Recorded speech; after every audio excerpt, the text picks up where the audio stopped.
स्वभाव।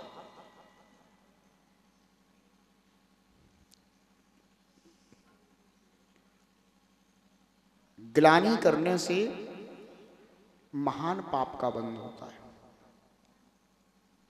किसी ने पूछा सबसे बड़ा पाप कौन सा है? मैंने कहा भैया धर्मात्मा जीव से घृणा करना, ग्लानि करना ही सबसे बड़ा पाप। क्योंकि अगर धर्मात्मा से ग्लानि हो गई, धर्मात्मा से घृणा हुई, तो बंदो धर्मात्मा के अंदर तो धर्म है, तो तुम्हें धर्म से भी ग्लानि हुई, धर्म से भी घृणा हो गई, और जहां धर्म से ही घृणा हो गई तो फिर बंदो पुण्य भी कहां रहा, फिर तो पाप ही पाप हो गया। इसलिए रत्नत्रय बाण निर्ग्रंथ वीतरागी श्रवणों को देख करके अपने अंतरंग में उनके प्रति विनय गुण होना चाहिए, उनके गुणों में प्रीति होना चाहिए, लेकिन कभी उनसे घृणा नहीं करना चाहिए। बंधुओं, वर्तमान का समय बहुत ही कठिनताओं का समय है। क्यों? क्योंकि वर्तमान में मैं देख रहा हूं अभी 10-20 साल में ही बंधुओं, धर्म की उन्नति के नाम पर बंधुओं धर्म की हानि भी बहुत हुई है। अगर एक दृष्टि से देखा जाए तो पहले इतने वीतरागी श्रवण दिखाई नहीं देते थे, निर्ग्रंथ मुनराज दिखाई नहीं देते थे।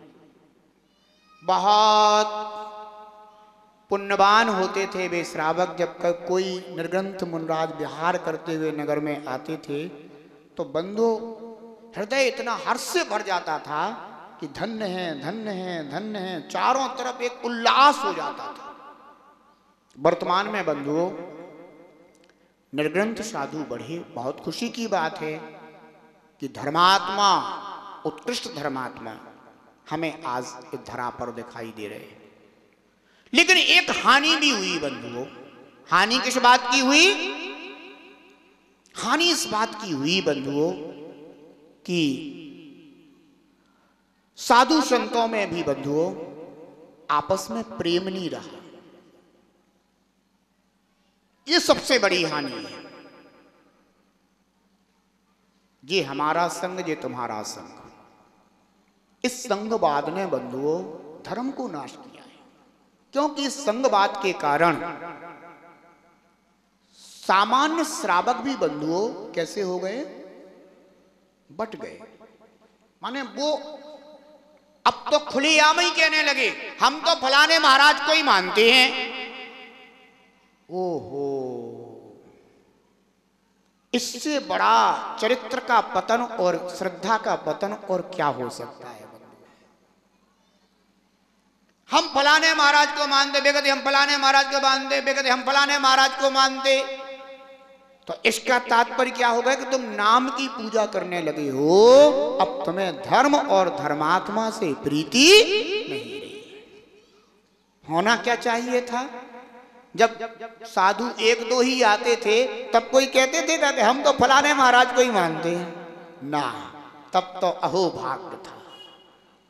अब क्या हो गया कि अब तो गुटबाजी हो गई, संगवाद हो गया। बंधुओं, वर्तमान में संगवाद ने धर्म को बहुत हानि पहुंचाई है, पहुंचा रही है। जातिवाद वर्तमान में बंधु एक जातिवाद बहुत हावी हुआ है। मैं 10-20 सालों में ही देख रहा हूं जातिवाद ने भी बंधु धर्म को बहुत हानि पहुंचाई है। जातिवाद इतना हावी हुआ कि हम परिवार हैं, हम गोला पूरब हैं, हम गोला लारे हैं, हम गोल संगारे हैं, हम खंडेलवाल हैं, हम बघेरवाल हैं, हम जयसवाल हैं, न जाने कितने कितने बंधुओं ये जातिवाद के कारण धर्म की बहुत बड़ी क्षति हुई है बंधु। सबको ऐसा लग रहा है हमारी जाति का अधिकार होना चाहिए, मंदिरों पर भी बंधु हमारी जाति का अधिकार होना चाहिए। इस तरह के परिणाम बंधु अज्ञानता के कारण पैदा हुए और इसके कारण बंधुओं धर्म की बहुत हानि। तीसरा कारण है बंधुओं पंथवाद। बची कुची कसर जो थी सो वो पंथवाद ने पूरी कर दी कि हम 13 पंथी और हम 20 पंथी और हम 16.5 पंथी। हाँ, उनने कहा कि ये 13 और 20 33 और 33 के आधे बोले हम 16.5 पंथी।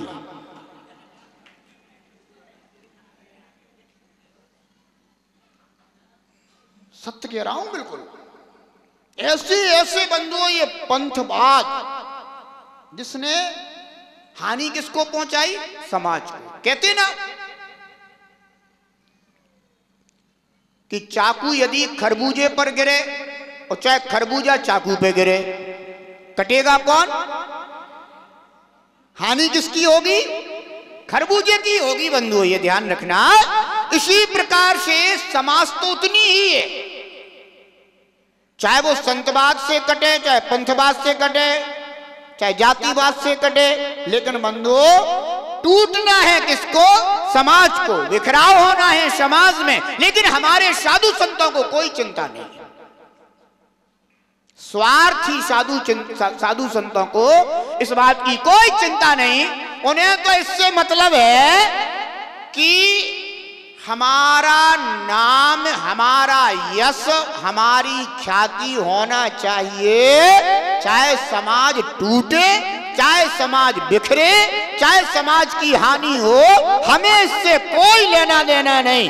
बस हमारा नाम, हमारी ख्याति और हमारी पूजा बंधु होते रहना चाहिए। बस उन्हें तो इससे प्रयोजन है। ऐसे महान स्वार्थी साधु बंधुओं शास्त्रों में, मूलाचार्य जैसे शास्त्रों में कहा गया कि ऐसे ख्याति पूजा लाभ के इच्छुक साधु बंधुओं मरण करने के बाद सुगति को प्राप्त नहीं होते। ये बंधुओं अगर स्वर्ग में भी जाएं तो देव दुर्गति को प्राप्त हो जाते हैं, लेकिन उन्हें अपनी दुर्गति से भी प्रयोजन नहीं है बंधुओं। ख्याति इतनी बड़ी चीज होती है कि उन्हें यह दिखता है कि वर्तमान में हमें ख्याति मिल रही, हमें और क्या करना है, हमारे नाम लेने वाले होना चाहिए। लेकिन ध्यान रखना बंधुओं, इस धरा पर कभी किसी का नाम हमेशा नहीं रहा। इतने इतने महान महान तीर्थंकर भगवंत हो चुके हैं जिनके बंधुओं आज अपन भी नाम नहीं जानते, मात्र उन्हें कह देते हैं कि अरहंत भगवान को नमस्कार। इसीलिए तो महामंत्र को महामंत्र कहा गया। क्यों कहा गया महामंत्र? क्योंकि इसमें किसी का भी नाम नहीं। उन्नका रमो अरिहंतारम, सब अरहंतों को नमस्कार। उन्नका रमो सिद्धारम, सब सिद्ध भगवंतों को नमस्कार। रमो आयरियारम, बोले सब आचार्य परमेष्ठियों को नमस्कार। बोले रमो वज्रयारम, सब उपाध्याय परमेष्ठियों को नमस्कार। और बोले रमो लोए सब शाहूरम, समस्त साधु परमेष्ठियों को नमस्कार। लेकिन बंधुओं ये जो फूट पैदा हुई है बंधुओं, ये श्रावकों ने नहीं करी, इसके मूल बीज करता है साधु। वे रहते तो मौन हैं, लेकिन उनके मौन में भी बंधुओं कहते ना कि कुछ लोग तो बोल करके बार करते हैं और कुछ लोग आंखों आंखों में ही बार। ध्यान रखना बंधुओं, क्योंकि सामान्य श्रावक तो क्या है, ये तो गाय हैं, गाय जैसे गाय चराने वाला नहीं होता है, जहां हाक दे सो वहीं हक जाते हैं वे तो। ऐसे ही सामान्य श्रावक होते हैं बंधु। साधु का कर्तव्य तो यद्यपि ये है कि वह श्रावक को गुणवान बनाए। साधु का वास्तविक कर्तव्य क्या है कि वह श्रावक को कैसा बनाए? गुणवान बनाए, उसे श्रद्धावान बनाए। लेकिन श्रद्धावान ना बना करके क्या बना दिया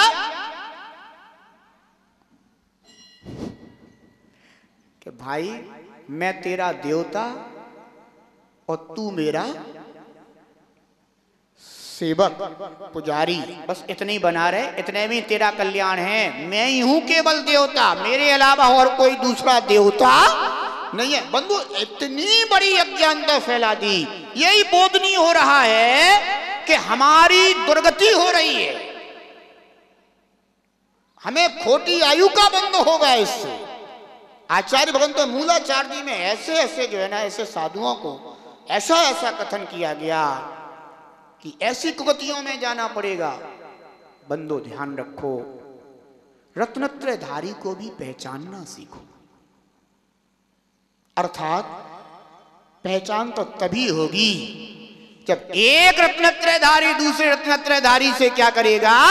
वात्सल्य के साथ मिलता हुआ दिखाई देगा। तो श्रावक को स्वयं शिक्षा मिलेगी कि जब साधु साधु ऐसे मिलते हैं तो हमें भी समाज में कैसे रहना चाहिए। ध्यान रखना बंधुओं, क्योंकि अधिकांशता शिक्षा वचनों से नहीं दी जाती, अधिकांशता शिक्षा तो अपनी क्रिया और चर्या से दी जाती है। एक बालक से एक टीचर ने पूछा कि बेटा एक बात बताओ, तुम्हारी मां एक कार्य को 1 घंटे में करती है, अगर उसी कार्य को तुम्हारे पिता भी साथ में सहयोग कर दें तो वह कार्य कितने घंटे में पूरा होगा? तो बेटा बोला कि सर, अगर एक कार्य को मेरी मां 1 घंटे में करती है और पिताजी ने भी साथ में सहयोग कर दिया तो वह कार्य 2 घंटे में पूरा होगा। तो बोले क्या कहता है तू, 2 घंटे में पूरा होगा? बोले हाँ सर, वो 2 घंटे में पूरा होगा। बोले कैसे? बोले जब एक कार्य को 1 घंटे में मां कर लेती है तो 2 जन मिल जाएंगे, तो फिर तो आधे घंटे में पूरा होना चाहिए। तो बेटा बोला, विद्यार्थी बोला सर, अभी आप हमारे माता पिता को जानते नहीं हैं। वे कोई भी काम करते हैं तो उन्हें 1 घंटे तो केवल आपस में लड़ने झगड़ने के लिए चाहिए, इसलिए अभी आप उनको जानते नहीं हैं, इसलिए वो 2 घंटे में ही पूरा होगा। बालक ने ये सब शिक्षा कैसे ली? माता पिता के आचरण से शिक्षा ली है, उसको शिक्षा दी नहीं गई। ऐसे ही बंधु, अगर एक निर्ग्रंथ साधु दूसरे निर्ग्रंथ साधु के साथ ऐसा आगम में कथित वात्सल्य का व्यवहार करेगा, गुणों में प्रीति करेगा, तो बंधु श्रावक रूपी बच्चों के लिए तो अपने आप ये शिक्षा मिल जाएगी कि हमें कैसे रहना चाहिए। और अगर एक साधु सामने से आ रहा हो और दूसरा साधु सामने से जा रहा हो तो 10, 20, 50 तो उसके साथ होंगे श्रावक, और 10, 20, 50 उसके साथ श्रावक होंगे, और दोनों के साधुओं के साथ विहार कराते हुए जा रहे हैं। वो अगर दोनों साधुओं का ऐसा कटु व्यवहार देखने में आ गया तो बंधु 50 इधर के और 50 उधर के, दोनों की आपस में एक दूसरे के साधु के प्रति श्रद्धा समाप्त हो जाएगी। क्या आचरण दे करके गए, क्या शिक्षा दे करके गए? तुमने श्रावक को गुणवान बनाया या तुमने श्रावक को गुणहीन बना दिया? श्रद्धावान बनाया या श्रद्धा विहीन बना दिया? ध्यान रखना बंधुओं, जो बड़े होते हैं ना, हमेशा ध्यान रखो, चाहे परिवार हो, चाहे व्यापार हो, चाहे नौकरी हो, चाहे धर्म का मार्ग हो, जो भी बड़े होते हैं बड़ों को हमेशा अपने आचरण को श्रेष्ठ बनाकर रखना चाहिए, क्योंकि वे ही सबके मार्गदर्शक होते हैं, वे ही सबके प्रेरणा स्रोत होते हैं, वे सबके आदर्श होते हैं। वे जैसा आचरण करेंगे बंधु छोटे लोग भी वैसा ही आचरण करना सीख जाते हैं। आचार्य भगवान कहते हैं निर्जुगुप्सा, ग्लानि मत करना, घृणा मत करना। तो कहते हैं फिर क्या करें? बोले गुण प्रीति। गुणों में क्या करना चाहिए?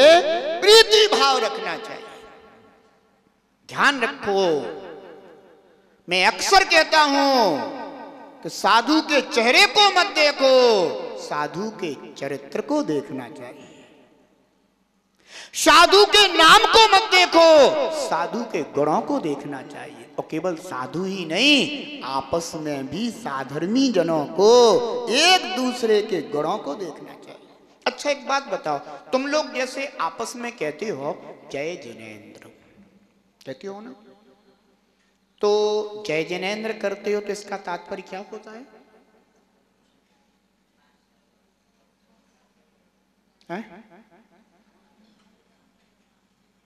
जय जिनेंद्र, जय जिनेंद्र का तात्पर्य होता है तुम्हें उनके अंदर जिनेंद्र भगवान के गुण दिखाई दे रहे हैं और उन्हें तुम्हारे अंदर जिनेंद्र के भगवान के गुण दिखाई दे रहे हैं, इसलिए तुम भी जिनेंद्र दिखाई दे रहे हो, वे भी जिनेंद्र दिखाई दे रहे हैं। तो अपने आप तुम्हारे हृदय से निकल जाता है कि जय जिनेंद्र, यानी जिनेंद्र भगवान की जय हो। और वे कहते हैं जिनेंद्र भगवान की जय हो। और जब दो लोग जिनेंद्र भगवान की जय बोल रहे हो तो तुम समझ जाते हो कि जैनी भाई है। ध्यान रखना, जय जिनेंद्र। लेकिन हमारी दृष्टि ऐसी गुण प्रीति वाली दृष्टि नहीं है बंधु। एक बार मैंने एक जगह संगोष्ठी कराई, विद्वान लोग आए, बड़े बड़े विद्वान। उनमें से एक दो विद्वान बोले महाराज हमारी तो दृष्टि ऐसी हो गई है कि जहां भी जाओ तो हमें तो एक दो बुराइयां तो हमें दिखाई जाती। हमने सोचा कि इसका तात्पर्य यह है कि तुम्हें सम्यक दर्शन प्राप्त नहीं है। विद्वान हो गए हो तो क्या हो गया, तुम सम्यक तो विहीन हो।